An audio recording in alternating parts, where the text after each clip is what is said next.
নমস্কার দর্শকবৃন্দ, স্বাগতম আজকের রাশিফলে। আজ আমরা আলোচনা করব মকর রাশির সার্বিক ভাগ্য, প্রেম, কর্মজীবন, অর্থ, স্বাস্থ্য ও শুভ সময় নিয়ে। ভিডিওটি শেষ পর্যন্ত দেখুন, আর যারা নতুন দর্শক তারা অবশ্যই চ্যানেলটি সাবস্ক্রাইব করে পাশে থাকুন। মকর রাশির জাতকদের জন্য আজকের দিন হবে কর্মনিষ্ঠা ও দৃঢ়তার প্রতীক। ধৈর্য ও পরিশ্রম আপনাকে সাফল্যের দিকে নিয়ে যাবে, তবে কাজের চাপ কিছুটা বেশি থাকতে পারে। নিজের লক্ষ্যে স্থির থাকলে ভালো ফল আসবেই।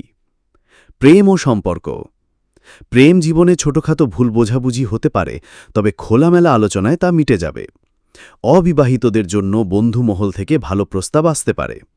দাম্পত্য জীবনে সঙ্গীর প্রতি যত্নশীল হওয়া জরুরি। কর্মজীবন ও ব্যবসা।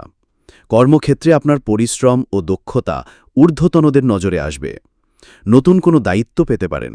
ব্যবসায়ীদের জন্য দিনটি কিছুটা চ্যালেঞ্জের, তবে দীর্ঘমেয়াদী লাভজনক হতে পারে। যারা চাকরির খোঁজ করছেন তাদের জন্য ইতিবাচক খবর আসতে পারে।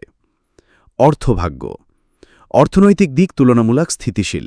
খরচ কিছুটা বাড়লেও আয়ের সুযোগও আসবে। বিনিয়োগের ক্ষেত্রে বিশেষজ্ঞের পরামর্শ নেওয়া ভালো। স্বাস্থ্য। অতিরিক্ত কাজের চাপে ক্লান্তি আসতে পারে। শরীর ও মনকে বিশ্রাম দিন। সুষম খাদ্যাভ্যাস ও নিয়মিত ব্যায়াম করলে শক্তি বজায় থাকবে। শুভ সময়।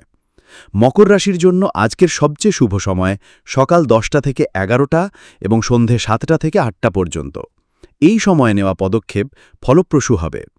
শুভ রং ও সংখ্যা। শুভ রং ধূসর ও নীল। শুভ সংখ্যা 4 ও 8। এই ছিল মকর রাশির সার্বিক রাশিফল। কেমন লাগলো তা অবশ্যই কমেন্টে লিখে জানান। ভিডিওটি ভালো লাগলে লাইক ও শেয়ার করুন, আর প্রতিদিনের রাশিফল জানতে সাবস্ক্রাইব করে পাশে থাকুন। আবার দেখা হবে পরের ভিডিওতে। ধন্যবাদ।